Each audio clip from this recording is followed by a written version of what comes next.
नमस्कार, मैं वरुण कुमार। आप देख रहे हैं अमर उजाला पर यूपी की बात। इस शो में हम बात करते हैं यूपी की बड़ी खबरों पर और इस चर्चा में रोजाना की तरह मेरे सहयोगी उत्कर्ष चतुर्वेदी लखनऊ से मेरे साथ जुड़ रहे हैं, जो बताएंगे हर खबर के पीछे की खबर, जो बताएंगे हर महत्वपूर्ण खबर, हर बड़ी खबर, हर वो खबर जिसको जानना आपके लिए जरूरी है। चलिए शुरू करते हैं आज का शो। और आज की पहली खबर लखनऊ से है, वो आपको बताएंगे, लेकिन उससे पहले उत्कर्ष, आप मेरे साथ जुड़ रहे हैं। आपका बहुत स्वागत है हमारे शो में। एक ब्रेकिंग उत्कर्ष के पास है। उत्कर्ष, सबसे पहले आप हमारे दर्शकों को वो ब्रेकिंग बताइए। वरुण, बड़ी खबर है और बड़ी खबर इसलिए है क्योंकि उत्तर प्रदेश की सियासत में हो सकता है इस खबर के कई सारे एंगल निकाले जाएं। उत्तर जी। प्रदेश विधानसभा का सत्र चल रहा है, जैसा कि पिछले कुछ दिनों से हम लगातार उस पर बात कर रहे हैं। सोमवार से सत्र चालू हुआ है। इस बीच में एक महत्वपूर्ण बात जो अभी अभी निकलकर सामने आई है वो ये कि जो दूसरा सदन होता है, जिसको हम विधान परिषद बोलते हैं उत्तर प्रदेश विधानसभा में, वहां पर नजूल संपत्ति का एक विधेयक पेश हुआ था, उस पर वोटिंग होनी थी। आज कार्रवाई का अंतिम दिन था। हालांकि शुक्रवार तक कार्रवाई चलनी थी, लेकिन आज विधानसभा की भी कार्रवाई और विधान परिषद की कार्रवाई भी अनिश्चितकाल के लिए स्थगित कर दी गई। वरुण, हुआ ये कि कल जब ये प्रस्ताव आया था, हमने कल भी चर्चा की थी, जी। भारतीय जनता पार्टी के विधायकों ने ही इसका विरोध किया था। और आज जी। हुआ ये है कि जब ये विधेयक आया वोटिंग के लिए, नेता सदन केशव प्रसाद मौर्य होते हैं विधान परिषद में। उनकी जिम्मेदारी होती है फ्लोर को मैनेज करना। उन्होंने प्रस्ताव को रखा वोटिंग पर चर्चा के लिए। उसी वक्त भारतीय जनता पार्टी के एमएलसी यानी कि विधान परिषद के विधायक जो भूपेंद्र चौधरी हैं, और ये इंटरेस्टिंग इसलिए हो जाता है क्योंकि भूपेंद्र चौधरी भारतीय जनता पार्टी उत्तर प्रदेश के अध्यक्ष भी हैं, प्रदेश अध्यक्ष भी हैं। भूपेंद्र चौधरी ने कहा कि इस विधेयक को पास कराने के बजाय प्रवर समिति को भेजा जाए। प्रवर समिति को कोई भी बिल जाने का साफ साफ मतलब ये होता है कि अब इस बिल पर विपक्ष की राय को लिया जाएगा, उसे जोड़ा जाएगा, विपक्ष को भी सुना जाएगा। तो अब सत्ता पक्ष के लिए मुश्किल ये हो गई कि भारतीय जनता पार्टी के विधायकों में से ही ये मांग आ गई कि ये जो बिल जिस रूप में आया है वो पूरी तरीके से सही नहीं है, इस पर डिस्कशन हो। 2 महीने तक अब ये बिल विधानसभा में नहीं आ सकता। 2 महीने के लिए प्रवर समिति को समय दिया गया है। 2 महीने के बाद अब ये हुआ है कि 2 महीने के बाद ऐसा हम करेंगे कि जब प्रवर समिति उस पर पूरी रिपोर्ट अपनी देगी तो शायद ये बिल एक अलग तरीके के ड्राफ्ट के साथ, अलग तरीके के रूप में आ सकता है। विधानसभा ने इसे पास कर दिया था, जहां नेता सदन मुख्यमंत्री योगी आदित्यनाथ हैं। विधान परिषद, जहां फ्लोर को मैनेज करने की जिम्मेदारी केशव प्रसाद मौर्य की होती है, वहां पर सत्ता पक्ष के विधायकों ने ही इस विधेयक को पारित कराने के बजाय इस पर संशोधन को उचित समझा, यानी कि उन्होंने प्रवर समिति को भेजने की बात कही। और मैं वापस रिपीट कर रहा हूं, उसके मायने इसलिए बड़े या गंभीर हो जाते हैं क्योंकि उत्तर प्रदेश भाजपा के अध्यक्ष भूपेंद्र चौधरी, जो विधान परिषद में एक एमएलसी की हैसियत से बैठते हैं, उन्होंने ये प्रस्ताव रखा। और जब उन्होंने प्रस्ताव रखा, उनके ठीक बगल में डिप्टी सीएम ब्रजेश पाठक और ब्रजेश पाठक के बगल में केशव प्रसाद मौर्य, ये तीनों एक ही सोफे पर बैठे हुए थे। तो ये स्थिति बनी है। अब इस तस्वीर को जिस रूप में लिया जाए, पर मुझे लगता है कि कल अखबारों में ये तस्वीर जरूर उत्तर प्रदेश की आएगी। बिल्कुल। उत्कर्ष, अब उस खबर की बात करते हैं जो खबर जिसका वीडियो बहुत ज्यादा वायरल है, वो खबर जिसकी चर्चा बहुत ज्यादा है। मुख्यमंत्री योगी आदित्यनाथ ने लखनऊ के गोमती नगर में बारिश के बाद हुई इस शर्मसार करने वाली घटना पर बहुत गहरी नाराजगी जताई है। उत्कर्ष, ये मामला एक बार मैं चाहता हूं आप दर्शकों को बताएं और ये भी बताएं कि इस मामले में अभी तक कार्रवाई क्या हुई है।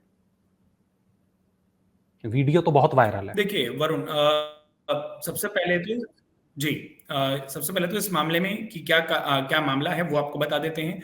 मामला ये जी। है कि कल लखनऊ में जोरदार बारिश हुई थी। कल भी हमने चर्चा की थी कि कई जगहों पर जिस तरीके से बारिश के बाद लोगों को दिक्कतों का सामना करना पड़ा। ऐसे में लखनऊ का एक प्रसिद्ध स्थान है, जिसको यहाँ पर कई जो लोग हैं वो मरीन ड्राइव अक्सर कह देते हैं, और हर शहर में आजकल एक मरीन ड्राइव बनने लगा है। ये जो तस्वीरें हम अभी देख रहे हैं, मैं तस्वीरों के जरिए अगर अपने दर्शकों को बताऊं तो सामने देखिए, दाहिने और जो एक बड़ी इमारत दिख ये रही है वो अंडरपास है। प्रसिद्ध स्मारक स्थल है, जो कि मायावती जी। सरकार के दौरान बना था, जिसको लोग अलग अलग तरीकों से देखते हैं।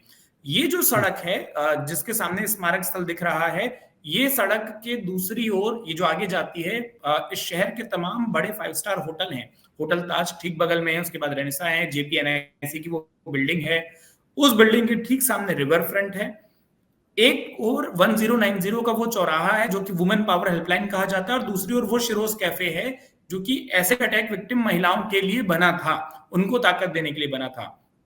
इसी जगह पर जो अभी हम तस्वीर देख रहे हैं जहां से कार जा रही है, ठीक इसी जगह पर हुआ ये था वरुण कि कल खूब पानी भरा हुआ था, कमर तक वो पानी था। उस पानी में जो तमाम गाड़ियां जा रही थी, कुछ लोग इस पानी में उतरकर हुड़दंग मचाने लगे और तमाम आती जाती गाड़ियों को उन्होंने रोकना शुरू कर दिया। उसी दौरान एक बाइक पर सवार एक युवक और युवती थे, उनकी बाइक को पीछे से खींचा गया, लड़की गिर गई, उसको उठाने की कोशिश की गई, इस दौरान उसे छुआ गया और वो वीडियो बड़ा वायरल हुआ। उस वीडियो को देखने के बाद खुद मुख्यमंत्री योगी आदित्यनाथ बेहद नाराज बताए जा रहे हैं। इस हद तक वो नाराज हुए कि उन्होंने कहा कि इस मामले को हल्के में नहीं लिया जा सकता, इस मामले पर कार्रवाई होनी चाहिए। मुख्यमंत्री योगी आदित्यनाथ जब इस मामले पर नाराज हुए और इस बात की जानकारी जब पूरे पुलिस महकमे को हुई कि खुद मुख्यमंत्री योगी आदित्यनाथ ने वो तस्वीरें देखी हैं और वो उन तस्वीरों से बिल्कुल खुश नहीं है, बल्कि वो बेहद नाराज हैं, गुस्सा हैं, तो उसके बाद एक्शन शुरू हुआ। यहाँ जो चौकी लगती है, उस पूरी चौकी को निलंबित कर दिया गया। उस चौकी में जितना भी स्टाफ बैठता है, उनको वहां पर पद से हटा दिया गया, उनको सबको निलंबित कर दिया गया। इसके अलावा सीनियर ऑफिसर, हम कई बार ये बोलते हैं कि सीनियर ऑफिसर पर कार्रवाई नहीं होती। अब मैं वो आपको नाम लेकर वो कार्रवाइयां बताऊं अगर, तो इस मामले में 3 बड़े अधिकारियों को पद से हटा दिया गया। गोमती नगर के जो इंस्पेक्टर है उनको सस्पेंड कर दिया गया। चौकी का, जैसे मैंने आपको बताया कि वहां जितने लोग थे वो निलंबित थे। कुल 10 लोगों की पहचान हो चुकी है, 4 लोगों की गिरफ्तारी हो गई है। अगर अधिकारियों की बात करें तो डीसीपी जो ईस्ट हैं, डीसीपी पूर्वी, एडीसीपी यानी कि एडिशनल कमिश्नर ऑफ पुलिस और ACP assistant commissioner of police जो हैं, इनको हटा दिया गया है और इनको अब नई नियुक्ति दी जाएगी। लेकिन अब ये लखनऊ में, राजधानी लखनऊ में जिस पद पर काम कर रहे थे वो नहीं करेंगे। साथ में इस मामले में जो एफआईआर लिखी गई थी उसमें महिला की गरिमा को ठेस पहुंचाने और लज्जा भंग से जुड़ी धाराओं को मुख्यमंत्री योगी आदित्यनाथ की नाराजगी के बाद जोड़ा गया है। यानी अब उन हुड़दंग करने वालों का, और अब तो सीधा कहीं धाराओं के लगने के बाद उन शोधों का छूटना, पुलिस की गिरफ्त से निकलना आसान नहीं होगा। तस्वीरें जितनी भी वायरल हैं उसके आधार पर पुलिस अब 10 लोगों की पहचान कर चुकी है जिनकी धरपकड़ की जा रही है, 4 गिरफ्त में आ चुके हैं। और विधानसभा में भी आज इस मामले पर खूब बवाल हुआ था वरुण। मतलब मुख्यमंत्री योगी आदित्यनाथ के जिस तरीके के तेवर थे, उन्होंने साफ कहा कि अगर कार्रवाई करनी नहीं होती तो हम लोगों को सस्पेंड नहीं करते। हम वापस कह रहे हैं कि इस प्रदेश की हर एक बहन, हर एक बेटी से हमने वादा किया है, हर एक महिला से वादा किया है, अगर उनके खिलाफ कोई भी सोचेगा तो हम बता देंगे। उन्होंने एक शब्द का प्रयोग किया, उन्होंने कहा कि सद्भावना वाले जो लोग हैं ना, आरोपियों के नाम लेते, उन्होंने कहा ये जो सद्भावना वाले लोग हैं ये समझ जाएं कि हम सद्भावना एक्सप्रेस नहीं चलाएंगे, हम बुलेट ट्रेन चलाएंगे और अपराधियों पर चलाएंगे। बुलेट ट्रेन का मतलब आशा जो निकाला जा रहा है वो तीव्र गति से होने वाली कार्रवाई है, फास्ट कार्रवाई है कि तेजी से पकड़े भी जाएंगे और सजा भी मुकम्मल होगी। बिल्कुल उत्कर्ष, ये जो पूरा इलाका है लखनऊ का, ये बहुत, जैसा आपने बताया, वीवीआईपी इलाका है, तमाम यहाँ होटल्स हैं, उसके बावजूद यहाँ पर पानी भर जाता है। इतना पानी भर जाता है कि लोग उसमें खिलवाड़ करने लगते हैं और यहाँ इस तरीके की घटना को अंजाम दिया जाता है, जबकि आसपास आप बता रहे हैं चौकी भी है, थाना भी है और एक प्रदेश की राजधानी है लखनऊ। तो कैसे हिम्मत हो जाती है ऐसे शोहदों की कि वो सरेराह इस तरह लड़की को खींच सकते हैं, इस तरह हुड़दंग मचा सकते हैं। तो ये पूरा मामला जो है देखते हुए कार्रवाई को यकीनन बड़ा कहा जा सकता है, लेकिन लखनऊ में ऐसा ना हो, ऐसी पुनरावृत्ति ना हो, क्या ऐसा इससे मैसेज जाएगा इस कार्रवाई से? देखिए, कोशिश तो यही है और पुलिस के बड़े अधिकारियों पर भी कार्रवाई हुई, सिर्फ चौकी को निलंबित नहीं किया गया। अगर एसीपी रैंक के अधिकारी हटाए गए हैं तो वरुण कोशिश यही है कि पुलिस सुधारे। और पुलिस को सुधरने की बात, और पुलिस को वाजिब तौर पर लोगों का जो गुस्सा था पुलिस के प्रति इसलिए भी था कि पहली बात वाटर लॉगिंग हुई तो वहां पर ट्रैफिक मूवमेंट के लिए वैसे भी लोगों को होना चाहिए। इतना पानी भरा हुआ था, अगर वो कल की हम तस्वीरें देखें तो वहां पर वैसे भी लोगों के सहयोग के लिए लोगों को होना चाहिए था। उतने पानी में गाड़ी फंस सकती है, कोई दुर्घटना हो सकती है, पुलिस नहीं थी। फिर वो हुड़दंग जो शुरू हुई, अमर उजाला के तमाम दर्शक अमर उजाला उत्तर प्रदेश के चैनल पर जाकर वो वीडियो देख सकते हैं जो कल हमने डाला था। हुड़दंग के अलावा उस युवक युवती को परेशान करने के अलावा जो ढेर सारी कारें जा रही थी वरुण, उनके गेट को खोलकर खींचकर खोलने की कोशिश की जा रही थी कि पानी अंदर फेंक दिया जाए। किसी का कांच खोला था तो वो गाड़ियों पर हाथ मारा जा रहा था, सामने उनके खड़े हो जा रहे थे कि वो गाड़ियों की रफ्तार धीमी हो और साइलेंसर में पानी भरे। जब ये तस्वीरें वायरल होना शुरू हुई, जब इस तरीके की रील बननी शुरू हुई, वो रीलें सोशल मीडिया पर पहुंची, पत्रकारों ने लिखना शुरू किया, लोगों ने लिखना शुरू किया, उसके बावजूद लखनऊ पुलिस वहां नहीं आई। और जब पहुंची तो जिस जगह की अभी हम तस्वीर देख रहे थे कि वो जो सीढ़ियां बनी हुई है जहां पर हमको कुछ लड़के भी खड़े दिखाई दिए थे तस्वीर पे, जी। वहां पर लखनऊ पुलिस के कांस्टेबल खड़े हुए और वो वहां से लोगों को इशारे करते रहे, सीटी बजाते रहे, डंडा दिखाते रहे कि वो वहां से हट जाएं। फिर बाद में पुलिस उतरी, जब वो पूरा वीडियो वायरल हो गया, लोगों ने सवाल उठाए कि ये तो लखनऊ नहीं हो सकता, ये यहाँ की सभ्यता, ये यहाँ का कल्चर नहीं हो सकता। तो मैसेज देने की कोशिश इसलिए अधिकारियों पर कार्रवाई हुई है कि लापरवाही का भी मामला है वो इलाका। और जैसा मैंने आपको वापस कहा, इस इलाके में उस पार्क को घूमने टूरिस्ट आते हैं, बड़े वीआईपी होटल हैं, वहां पर वीआईपी मूवमेंट होता है। जो शिरोज कैफे है वो एक कैफे है, वहां पर लोग बैठने जाते हैं। और जो ऊपर हमको एक दिख रही जो कारें जा रही है, उसके ऊपर भी एक जो सड़क गई है, वो एक ऐसा चौराहा है जहां फोटोग्राफी होती है। वहां पर पुराना जो रिवर फ्रंट है, गोमती रिवर फ्रंट है, वो वहीं पर है। कई लोग आते हैं अपने परिवार के साथ शाम को समय बिताने, वहां पर आते हैं, वहां रुकते हैं, फोटोग्राफी करते हैं। तो लाजमी तौर पर पुलिस को होना चाहिए था, ऐसे में पुलिस वहां नहीं थी, यही नाराजगी थी। और आज भी मैं अपने दर्शकों के लिए बात बता रहा हूं, जो दर्शक हमारे देख रहे हैं, अमर उजाला उत्तर प्रदेश ने 24 घंटे बाद उस जगह पर क्या हालात हैं उसकी जमीनी रिपोर्ट, जमीनी तस्वीर दिखाई है। 24 घंटे बाद आप वहां क्या है, हम इस लाइव में आपको नहीं बताएंगे। आप खुद अमर उजाला उत्तर प्रदेश के चैनल पर जाइए और देखिए कि कल जहां ये छेड़खानी हुई, आज क्या वहां पर कोई व्यवस्था बदली है या नहीं बदली है। बिल्कुल। चलिए उत्कर्ष, अब अगली खबर की तरफ चलते हैं। मुख्यमंत्री योगी आदित्यनाथ ने यूपी विधानसभा में समाजवादी पार्टी और कांग्रेस पर हमला करते हुए कहा कि इन लोगों ने देश की जनता को ठगने का काम किया है। इन लोगों ने संविधान बदलने की बात कहकर जनता को गुमराह किया है, लेकिन काठ की हांडी बार बार नहीं चढ़ती। उत्कर्ष, आज विधानसभा में क्या कुछ हुआ, उन्होंने और क्या कुछ कहा, मैं चाहता हूं वो आप एक बार दर्शकों को बताएं। वरुण, मुख्यमंत्री योगी आदित्यनाथ ने करीब 1.5 से पौने 2 घंटे का बड़ा भाषण आज विधानसभा में दिया। बजट जो रखा गया था, अनुपूरक बजट, वो उस पर चर्चा कर रहे थे। शुरुआती हिस्सा पूरे तरीके से योजनाओं के बारे में था कि किन योजनाओं के जरिए उत्तर प्रदेश में कितना विकास होगा, कौन कौन सी योजनाएं लेकर आएंगे, वो तमाम चीजें। लेकिन इसके बाद विपक्ष ने बजट की चर्चा के दौरान मुख्यमंत्री पर खूब सवाल उठाए थे। आज भी जब सदन की कार्रवाई शुरू हुई तो सबसे पहले गोमती नगर का मामला उठा था। गोमती नगर के मामले पर मुख्यमंत्री योगी आदित्यनाथ ने क्या कहा, मैंने पिछले सवाल के जवाब में आपको बताया। सवाल उठा था कि सरकार गोली मारती है, एनकाउंटर करती है, लेकिन अपराधी कैसे उत्पन्न हो जाते हैं, अपराधी इतने कैसे सामने आ जाते हैं। सवाल उठा था कि इतने सारी अपराध हो क्यों रहे हैं जिस पर इतनी कार्रवाई की जरूरत पड़ रही है। इस पर मुख्यमंत्री योगी आदित्यनाथ ने समाजवादी पार्टी और कांग्रेस दोनों पर खूब सियासी हमले किए, दोनों पर खूब वार किए।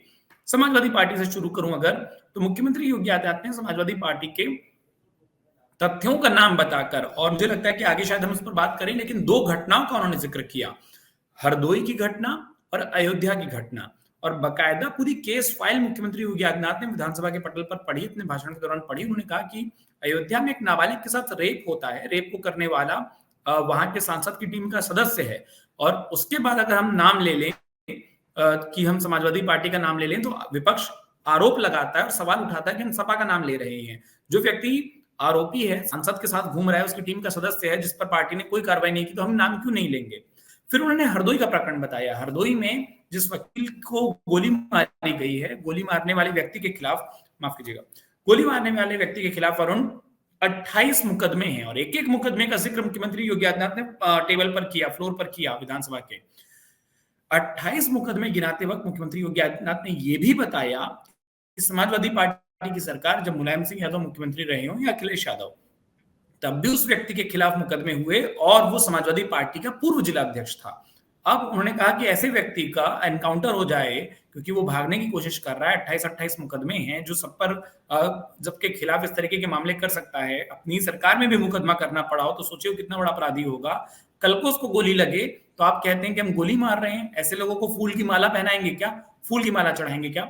और एक बयान जो मैं वापस कह रहा हूं वरुण, वो हमने, हमारे तमाम दर्शक उस बयान को मुख्यमंत्री योगी आदित्यनाथ की टोन के साथ देख सकते हैं, तो मुझे लगता है आज का शायद सबसे चर्चित बयान होगा मुख्यमंत्री योगी आदित्यनाथ का। उन्होंने कहा कि उत्तर प्रदेश के किसी भी व्यक्ति पर, कोई भी इंसान अगर अपराध करेगा तो मैं यहां नौकरी करने नहीं आया हूं। बिल्कुल उनके यही तेवर थे। उन्होंने कहा कि मैं यहां नौकरी करने नहीं आया हूं, मैं यहां पर लड़ाई लड़ने आया हूं, और लड़ाई उनसे कि जो अपराध करेंगे वो लोग उसका फल भुगतेंगे, और यही लड़ाई है। ये कोई प्रतिष्ठा की लड़ाई नहीं है और ये कोई आसान लड़ाई नहीं है। उन्होंने ये भी कहा कि अगर मुझे प्रतिष्ठा चाहिए होती तो मैं अपने मठ पे जाता, वहां मुझे ज्यादा प्रतिष्ठा मिलती, लेकिन मैं लड़ाई लड़ने आया हूं। और ये अपराधियों के खिलाफ जो लड़ाई है, जो उनका मतलब था कि अपराधियों के खिलाफ लड़ने वाली इस लड़ाई को मुख्यमंत्री योगी आदित्यनाथ पूरी मजबूती से लड़ेंगे। उसके बाद कांग्रेस का भी जिक्र आया, जो आप पूछ रहे थे। कांग्रेस का जिक्र करते हुए मुख्यमंत्री योगी आदित्यनाथ ने वरुण कहा कि ये जो खटाखट खटाखट बोले थे, काट की हांडी है। उन्होंने पंचतंत्र की कहानी सुनाई कि कैसे 4 लोग मिलकर एक व्यक्ति को बेवकूफ बना देते हैं। उन्होंने कहा कि आप लोगों ने इस बार चुनाव में यही किया, लेकिन काट की हांडी, लकड़ी की हांडी बार बार नहीं चढ़ती। आपने एक बार झूठ बोल दिया, जनता समझ गई। उन्होंने कहा कि आपका खटाखट तो कहीं नहीं है। अब आप ये याद रखिएगा, 2027 में सपाचट हो जाएगी। तो इसको 2 तरीके से देखा जा रहा है, सपाचट यानी विपक्ष, और दूसरा उसका सपा यानी समाजवादी पार्टी से निकाला जा रहा है। और फिर मुख्यमंत्री योगी आदित्यनाथ ने यह भी कहा कि अब हम भी आपसे 1 लाख रुपए का हिसाब पूछेंगे। तो कहीं ना कहीं उपचुनावों का एक हिंट भी मिल गया कि भाजपा की रणनीति कांग्रेस और समाजवादी पार्टी को उन्हीं के वादों पर काउंटर करने की भी होगी। बिल्कुल। उत्कर्ष, अब खबर गोरखपुर से है। पूर्व मंत्री स्वर्गीय पंडित हरिशंकर तिवारी के पैतृक गांव टाडा में उनकी प्रतिमा लगाने के लिए एक चबूतरा बनाया जा रहा था और इस चबूतरे को प्रशासन ने बुलडोजर से ढहा दिया। इस मामले की उत्कर्ष बहुत ज्यादा चर्चा हो रही है। एक तो ये मामला है क्या और इसकी इतनी चर्चा क्यों?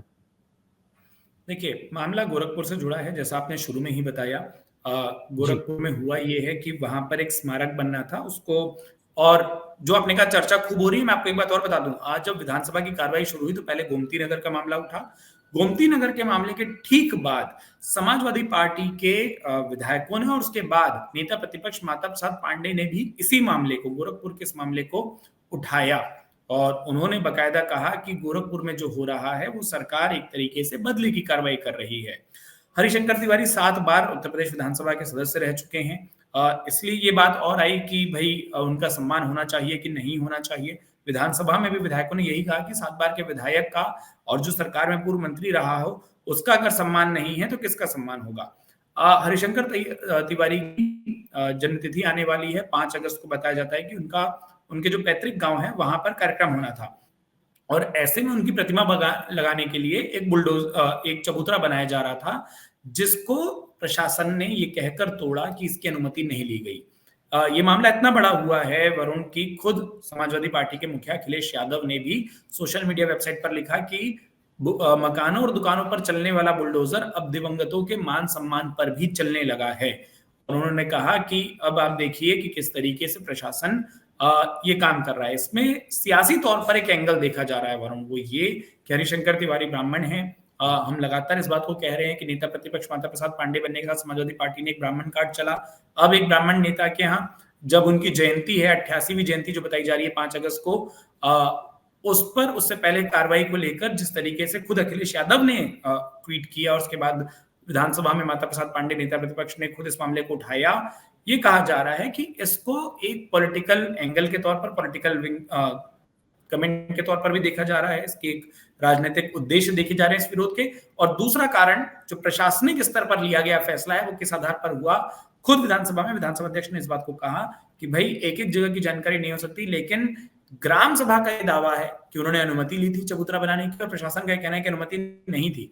तो ये मामला 2 अलग संस्थाओं के टकराव का भी बन गया है। जी उत्कर्ष, एक अगली खबर जो है ये अयोध्या से है। बहुत महत्वपूर्ण खबर है। अयोध्या के एक गांव में 12 साल की एक लड़की के साथ, बच्ची के साथ रेप के आरोपी समाजवादी पार्टी के नेता और उनके नौकर को गिरफ्तार कर लिया गया है। रिपोर्ट के मुताबिक ये जो बच्ची है, जो किशोरी है, 2 महीने की गर्भवती हो गई थी।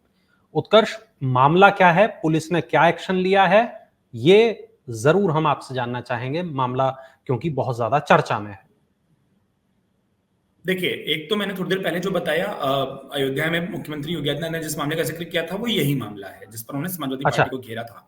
कुछ महीने पहले ये दुष्कर्म हुआ था वरुण, क्योंकि इस पूरे मामले का पता तब चला जब दुष्कर्म पीड़िता वो 12 साल की नाबालिग गर्भवती हो गई। तो ये मामला गर्भ धारण करने से पहले लगातार रेप का है। मतलब पहले उस लड़की को बुलाया गया, झांसा देकर बुलाया गया, उसका रेप किया गया।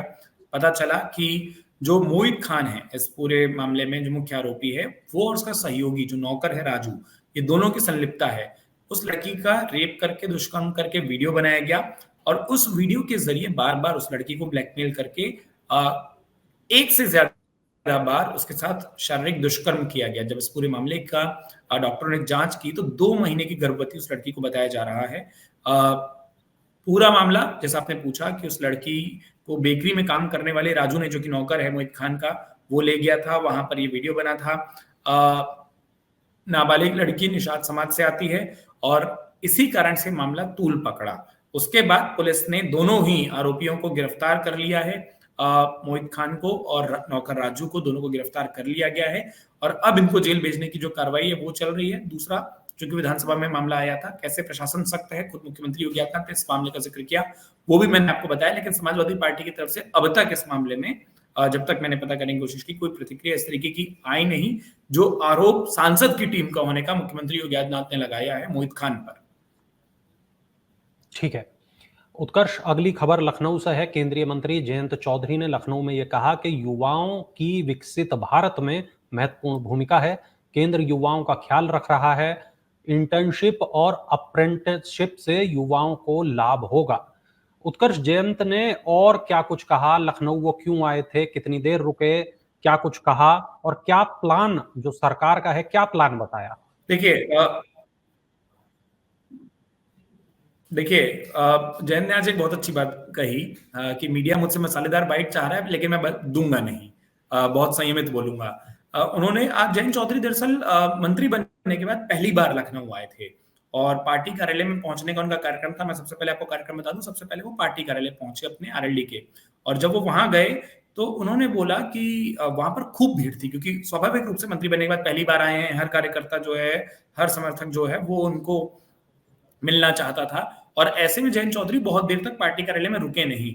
वहां पर उन्होंने बोला कि भाई आप लोग आए, हम कोशिश करेंगे बहुत जल्द एक कार्यक्रम और करें और विस्तार से, आराम से सबसे मिलें। जो बात आपने कही, ये दरअसल उसके बाद एक और कार्यक्रम था जहां वो बतौर केंद्रीय मंत्री की हैसियत से अपना भाषण दे रहे थे, जहां पर वो कौशल विकास से जुड़े कार्यक्रम में सम्मिलित हुए थे और वहां पर उन्होंने युवाओं के विकास की और कौशल विकास की बात कही। 5 मिनट मुश्किल से वो अपने पार्टी कार्यालय रुक पाए थे। जो आपको बाकी इनसाइट में दे दूं, जो आपने जानकारियां दी उसके अलावा कि उन्होंने क्या कुछ कहा है। ढेर सारे गुलदस्ते, ढेर सारे बुके उनका इंतजार कर रहे थे, वो उनको मिल नहीं पाए। और जयंत ने खुद इस बात को समझा, जयंत चौधरी ने खुद इस बात को कहा कि हम एक विस्तृत कार्यक्रम बनाएंगे जिसमें हम आप लोगों से मिलें, सबसे संवाद करें, और उसमें प्रेस के लोगों की ओर भी इशारा था कि आप लोगों से आराम से बात की जाए। जो जानकारी मुझे मिल रही है वरुण, थोड़ी देर पहले मुख्यमंत्री योगी आदित्यनाथ से भी जयंत चौधरी मिलने पहुंचे हैं। वैसे तो इसे एक शिष्टाचार भेंट बताया जा रहा है कि वो केंद्रीय मंत्री हैं और इसके अलावा वो भारतीय जनता पार्टी की सहयोगी पार्टी के मेंबर हैं। जयंत चौधरी के साथ उनकी पार्टी के तमाम विधायक भी मौजूद रहे, जो मुझे बताया गया है। मतलब उनकी पार्टी के तमाम विधायक, वो पूरा का पूरा एक राष्ट्रीय लोकदल का तरीके से डेलीगेशन आप उसे मान लीजिए, उस डेलीगेशन को लेकर जयंत चौधरी गए थे। तमाम विधायक, एमएलसी सदस्य और उसके अलावा उनकी पार्टी के कुछ प्रवक्ता जो कि पार्टी कार्यालय में बैठते हैं, वो तक मुख्यमंत्री योगी आदित्यनाथ से मिलने गए थे। वो तस्वीर साथ मेरे पास है इस वक्त और मैं कोशिश करूंगा कि बहुत जल्द हम वो तस्वीर अपने दर्शकों को भी बताएं।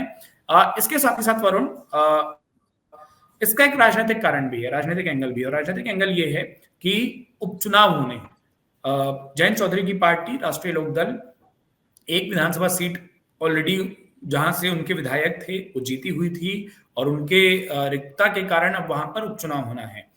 वो समाजवादी पार्टी के साथ जीती थी, लेकिन इस मीटिंग में माना जा रहा है कि जयंत चौधरी शायद मुख्यमंत्री योगी आदित्यनाथ से ये बात कर सकते हैं, हालांकि ये केंद्रीय नेतृत्व से भी उनको बात करनी होगी कि उपचुनावों में राष्ट्रीय लोकदल एक से ज्यादा सीटें चाहता है। इस बात की खबरें राष्ट्रीय लोकदल के कई जुड़े सूत्र लगातार हमको देते रहते हैं। तो अब शायद उस बारे में भी कोई बात हुई हो, लेकिन ये मीटिंग अभी अभी चल रही है। थोड़ी देर पहले इस मीटिंग से जुड़ी एक वीडियो फोटो जो मेरे पास आई है वो मैंने आपको बता दिया कि जयंत चौधरी के साथ एक पूरा डेलीगेशन है, विधायकों का, प्रवक्ताओं का। और मुझे लगता है कि मुख्यमंत्री योगी आदित्यनाथ जब वहां बात करेंगे तो कैसे सरकार को एक यूनिट देखना है, क्योंकि प्रवक्ता भी मौजूद हैं, तो सिर्फ आरएलडी के प्रवक्ता ना रहे जब वो किसी ऐसे विषय पर बोले जो लॉ एंड ऑर्डर से जुड़े हों। एक बात और ध्यान रखनी होगी, कुछ दिन पहले नेम प्लेट वाले विवाद पर जयंत चौधरी ने वरुण सरकार के एक्शन के बिल्कुल अलग बयान दिया था, उस पर हमने चर्चा भी की थी, जब उन्होंने कहा था कि नाम कहां कहां लिखवा दे, अपने कुर्ते पर भी नाम लिखवा दें क्या? जी, उन्होंने यही कहा था कि अपने कुर्ते पर भी हम नाम लिखवा दें क्या? और उसके बाद आरएलडी ने बकायदा इस पर आपत्ति जाहिर की थी और उसका कारण वही माना गया कि आरएलडी का वोटर जो है वो दोनों ही क्लासों में आता है, वो उस तरीके से पोलराइजेशन नहीं चाहते। और उसके बाद ये मुलाकात बेहद अहम है, उपचुनाव को लेकर शायद कोई बात हो सकती है। उस पूरे विवाद के दौरान कैसे दो पार्टियों में एक अलगाव दिखा, दुराव दिखा, फैसला वो यूपी सरकार का था तो स्वाभाविक रूप से मुख्यमंत्री योगी आदित्यनाथ सबसे बड़ा चेहरा हो जाते हैं, वो बात थी। और तीसरा एक कर्टसी कॉल थी ही केंद्रीय योजनाओं को लेकर जयंत चौधरी उत्तर प्रदेश में ज्यादा से ज्यादा काम कैसे कर सके, क्योंकि आखिरकार उनकी पार्टी उत्तर प्रदेश की सियासत करती है, तो उनके पास जो मंत्रालय है उससे जुड़े ज्यादा से ज्यादा प्रोजेक्ट उत्तर प्रदेश में कैसे आए, उसके लिए राज्य सरकार का सहयोग चाहिए होता है, जमीनों से लेकर कई सारी एनओसी तक, तो उसके लिए भी बात हो सकती है। तो कई सारे कारण है, जब ये मीटिंग ओवर हो जाएगी पूरी, फिर जब कुछ लोगों सब से कुछ बात निकल होगी तो कर ये आएगा। समझ आएगा कि बात क्या हुई। ठीक है।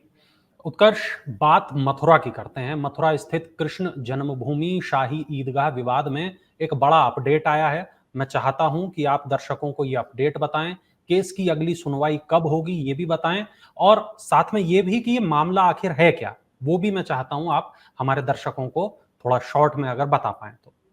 जी, सबसे पहले शुरू कर लेते हैं, मामला क्या है। मथुरा में सर्वे से लेकर तमाम बातों को लेकर हिंदू पक्ष का दावा है कि कृष्ण जन्मभूमि के ऊपर वहां पर जो मस्जिद बनी है वो कृष्ण जन्मभूमि स्थान के ऊपर बनी हुई है, और वहां पर एक भव्य मंदिर होना चाहिए। वहां मंदिर अभी भी है, लेकिन बात यह है कि जहां पर वो मस्जिद है वो भी कृष्ण जन्मभूमि स्थान से जुड़ा हुआ क्षेत्र है। हिंदू पक्ष ये दावा करता है। मुस्लिम पक्ष का दावा है कि ऐसी कोई बात नहीं है और इसको मामले को ना सुना जाए। आज जो फैसला आया है वो दरअसल 4 महीने से चल रही एक सुनवाई को लेकर आया, सुनवाई पर आया है, सुनवाई के बाद आया है, जिसमें मुस्लिम पक्ष का ये कहना था कि इस मामले को, यानी कि इस सर्वे या मथुरा में कृष्ण जन्मभूमि के दावे से जुड़े किसी भी मामले को नहीं सुना जाना चाहिए। और उसका कारण यह है कि प्लेसेस ऑफ वर्शिप एक्ट का कानून जो इस देश में है, यानी कि वो मामले जो कि 1992 के बाद आए और उसको प्लेसेस ऑफ वर्शिप एक्ट के अंदर रखा जाता है, जो दायर हुए हैं, उसके तहत ऐसे मामलों की सुनवाई नहीं हो सकती, और उसमें जो जिस अवस्था में उनको वैसा ही माना जाता है। हिंदू पक्ष का मानना था कि ये मांग कई सालों पुरानी है, आप इसको प्लेसेस ऑफ वर्शिप एक्ट में नहीं रख सकते, और बाकी कई ऐसे कानून जिसके तहत इसको नहीं सुना जा सकता। तो 4 महीने की लंबी सुनवाई के बाद आज इलाहाबाद हाईकोर्ट ने ये कहा है कि ये मामला सुनने योग्य है। अब इस पर बहस शुरू होगी कि हिंदू पक्ष जो चाहता है उनमें से कितनी बातें कोर्ट मानता है या नहीं मानता है, मुस्लिम पक्ष उन बातों के जवाब में क्या जवाब देता है। हिंदू पक्ष क्या चाहता है तो शुरू से साफ है, मुस्लिम पक्ष अब तक इस मामले को न सुना जाए इसकी दलील दे रहा था। अब आगे जो तमाम सर्वे से लेकर बातें आएंगी उनको किस आधार पर वो खारिज करना चाहेगा, जब वो दलील आएंगी तो पता चलेगा। जैसा आपने पूछा कि मामले की अगली सुनवाई कब है, 12 अगस्त को डेट दी गई है, 12 अगस्त की तारीख है जब से इस मामले की सुनवाई शुरू होगी। अब मामला इस बात को लेकर शुरू होगा जो हिंदू पक्ष का दावा है वो। अब तक बात यह थी कि इस मामले को सुना जाए या ना सुना जाए, उसकी वैधानिकता पर सवाल थे। वो किसी और कानून के तहत तो नहीं टकरा रहा। इलाहाबाद हाईकोर्ट ने कह दिया कि मामला सुना जाना चाहिए और अब उसकी सुनवाई शुरू ठीक होनी है, है। बिल्कुल। अब संसद की तरफ चलते हैं, संसद की बात करते हैं। संसद में रेल बजट पर हुई चर्चा में हिस्सा लेते हुए नगीना के सांसद चंद्रशेखर ने यह कहा कि रेलवे की आरआरटीएस योजना फिलहाल मेरठ तक ही चल रही है, इसे सहारनपुर और उनके लोकसभा क्षेत्र यानी नगीना धामपुर तक किया जाए। उत्कर्ष, ये जो पूरी स्कीम है, जो ये खास ट्रेन है, ये कहां से कहां तक चलती है, एक तो मैं ये आपसे जानना चाहूंगा, दर्शक भी जानना चाहेंगे। चंद्रशेखर ने और क्या कुछ कहा, वो बहुत चर्चाओं में है पिछले कुछ दिनों से, वो भी आप एक बार बताएं। देखिए, बतौर इंडिपेंडेंट एमपी चंद्रशेखर को रेल बजट में बहुत ज्यादा वक्त नहीं मिला था, और हमको मालूम है कि पार्टी वाइज वक्त अलॉट होता है बोलने का। तो चंद्रशेखर ने इस बार अपना भाषण बड़ा कंसोलिडेटेड रखा था। अगर आप तस्वीर भी देखेंगे तो हाथ में पन्ना है, और वो मांगों पर आधारित था कि उनको क्या क्या मांगे रखनी है, क्योंकि उनके पास समय लिमिटेड है। उनका ये था कि कोशिश की मांगे रिकॉर्ड में आ जाए। जी। आरआरटीएस दरअसल केंद्र सरकार की योजना है जो सेमी हाई स्पीड ट्रेन है। सुपर हाई स्पीड नहीं, सेमी हाई स्पीड ट्रेनें हैं, और वो मेट्रो से तो काफी तेज, लेकिन बुलेट की अपेक्षा में आधी स्पीड की मानी जाती हैं। ये प्रोजेक्ट इस तरीके से बनाए गए हैं वरुण की, आप इसके जरिए बड़े जो शहर हैं, उस प्रोजेक्ट के पूरे पीछे का योजना ये है कि जो बड़े शहर हैं उन पर दबाव ना बने। ये ना हो कि लोग दिल्ली में ही आकर बसने लगे, लोग आसपास के शहरों से दिल्ली काम करने आए और वापस अपने शहरों पर लौटे, ताकि किसी शहर पर दबाव ना बने। उसको ध्यान में रख के प्रोजेक्ट बना है। और अभी इसका जो विस्तार है वो एनसीआर तक है, और एनसीआर का विस्तार हम सब जानते हैं, पहले जो जिले कहे जाते थे वहां तक नहीं है। तो मेरठ तक तो आरआरटीएस प्रोजेक्ट आता है, हरियाणा के भी ऐसे कुछ जिले, पलवल तक आपको ये देखने को मिलता है। लेकिन उसके बाद अब मांग ये हो रही है कि उनसे भी सटे जिलों में, और उसी में चंद्रशेखर ने भी कहा कि सहारनपुर के रास्ते अगर नगीना तक, जहां के वो सांसद हैं, वहां तक इस प्रोजेक्ट को ले आया जाए। इसके अलावा कुछ और रेल लाइनों की बात उन्होंने कही। समय हमारे पास कम है आज, लेकिन मैं एक भाषण का और जिक्र करना चाहूंगा वरुण, जो काफी चर्चा में हुआ, धर्मेंद्र यादव का भाषण। धर्मेंद्र यादव ने भी जब भाषण दिया तो उन्होंने कहा कि पिछली सरकारों ने, लालू जी ने, और उन्होंने याद दिलाया कि लालू जी ने कुछ रेल परियोजनाओं का वादा किया था, वो आज तक पूरी नहीं हुई। इस पर लोकसभा अध्यक्ष ने उनको टोका सदन में। उन्होंने कहा कि भाई पिछली सरकारें तो सिर्फ घोषणाएं करती थी। तब धर्मेंद्र यादव थोड़ा सा, जिसको कहते हैं कि उन्होंने अपनी टोन बदली, उन्होंने कहा कि मैं, मेरे पास समय सीमित है, लेकिन फिर भी मैं एक लाइन कहूंगा कि घोषणा कोई भी करे, वो सरकार घोषणा करती है, उसको पूरा करना सरकार का काम होता है, व्यक्ति का नहीं। अगर ये सरकार अपने बिल्कुल। चौथे पांचवें साल में कोई घोषणा करेगी तो अगली सरकार उसको पूरा करेगी। और वहां पर उन्होंने कहा कि हम इसलिए वो मांगे उठा रहे हैं जो सदन के पटल पे जिसकी घोषणा हुई है। अगर कोई चीज रिकॉर्ड में है तो वो पूरी होनी चाहिए, वो कोई सार्वजनिक भाषण में दी गई बात नहीं थी। और धर्मेंद्र यादव ने उसके बाद काफी कुछ मांगे उन्होंने भी रखी। और रेल बजट पर अलग से चर्चा हो रही है, क्योंकि वित्तीय बजट में जो वित्त मंत्रालय ने जो आम बजट रखा था उस पर रेल बजट पर बहुत चर्चा नहीं हो पाई थी। उसके चर्चा के क्रम में अब रेल को जो एकमुश्त पैसे मिलते हैं बजट में, जैसे कि हर विभाग के लिए प्रावधान होता है, अब सारे सांसद उस पर ही अपनी मांग रखते हैं। और रेलवे एक बड़ी चीज है जुड़ाव के लिए, जो तमाम सांसदों के लिए जरूरी होती है। तो चंद्रशेखर ने भी और धर्मेंद्र यादव ने भी उसी क्रम में अपनी बात रखी। ठीक है उत्कर्ष, अगली खबर मुरादाबाद से है। मुरादाबाद के एसएसपी सतपाल अंतिल ने जिले में तैनात 63 दरोगाओं के तबादले कर दिए। सवाल उत्कर्ष ये कि इतना बड़ा एक्शन किस लिए? एक तरफ जहां हम ये देख रहे हैं कि प्रदेश के स्तर पर तबादलों का दौर जारी है, जिलों के स्तर पर भी ऐसा ही देखने को मिल रहा है। इसकी वजह क्या है? आप बार बार आपने भी कहा कि तबादलों का ये जो दौर है ये रुकने वाला नहीं है, और हमने देखा भी कि लगातार तबादले हो रहे हैं, तो वजह क्या? देखिए ये जो तबादले हैं वरुण, इसके बारे में मेरी बात भी हुई थी। एक तो जी। इनको आप बहुत बड़े स्तर पर इसलिए नहीं देख सकते क्योंकि ये विद इन डिस्ट्रिक्ट है। ये जो कुछ हुआ है वो थानों बिल्कुल के स्तर बिल्कुल। पर तबादले हैं। वो जिले के अंदर है, तो किसी को जिले से बाहर नहीं किया गया। तो कई बार हम जैसे कहते हैं कि तबादलों के दो कारण होते हैं। एक होता है रूटीन ट्रांसफर, अब बहुत समय से एक जगह पर पदस्थ हैं, जगह चेंज कर दी जाए। दूसरा होता है कि प्रमोशन पोस्टिंग, जिसे हम कहते हैं कि आपने अच्छा काम किया, आपको बेहतर जिम्मेदारी दी गई। और तीसरा होता है नाराजगी वाली बात, जो हम लखनऊ में देखे हैं कि 4 अधिकारियों को हटाया गया गोमती नगर प्रकरण के बाद। तो उनके जो तबादले होंगे वो गाज गिरने के तबादले होंगे कि भाई आप बड़े शहर में या राजधानी में क्राइम कंट्रोल नहीं कर पाए, अब आप किसी छोटे डिस्ट्रिक्ट में जाइए, वापस चीजों को सीखिए, बेसिक्स पर काम करिए और फिर शायद आप उस काबिल बनेंगे। जो इस मामले में बताया जा रहा है उसमें यह है कि अधिकतर मामलों में, हालांकि संख्या बहुत ज्यादा है, लेकिन उसका एक कारण यह है कि जिला की संख्या हमको एक ही लगती है, लेकिन एक जिले में कई थाने होते हैं वरुण। तो जिलेवार उस जिले के अंदर कई सारे थानेदार काफी लंबे समय से पदस्थ थे। और जिले में जिले की ब्यूरोक्रेसी में भी बदलाव हुआ है, जिले में भी पुलिस स्तर पर बदलाव हुआ है। वो बदलाव नीचे तक भी रिफ्लेक्ट हो, हर कप्तान या हर पुलिस अधीक्षक या हर एसपी एसएसपी अपने हिसाब से टीमें बनाता है, उस हिसाब से तबादले हुए हैं। जिसका मूल कारण जो मुझे बताया गया, सबसे बड़ा कारण ज्यादातर लोगों का लंबे समय से एक जगह पर पदस्थ होना है। बिल्कुल ठीक है उत्कर्ष, ऐसे ही आप लगातार नई से नई जानकारियां हमारे दर्शकों तक पहुंचाते रहिए। बहुत बहुत शुक्रिया आपका इस तमाम जानकारी के लिए। मैं उम्मीद करता हूं कि आपके द्वारा ये जो तमाम खबरें बताई गई, जानकारियां दी गई, ये हमारे दर्शकों को बहुत पसंद आया होगा। कल फिर मिलेंगे यूपी की बात के एक नए एपिसोड के साथ। तब तक तमाम दर्शक देखते रहें अमर उजाला। अगर आप ये वीडियो YouTube पर देख रहे हैं तो हमारे चैनल को सब्सक्राइब करें और बेल आइकन को दबाना ना भूलें। अगर आप Facebook पर ये वीडियो देख रहे हैं तो हमारे पेज को लाइक करें।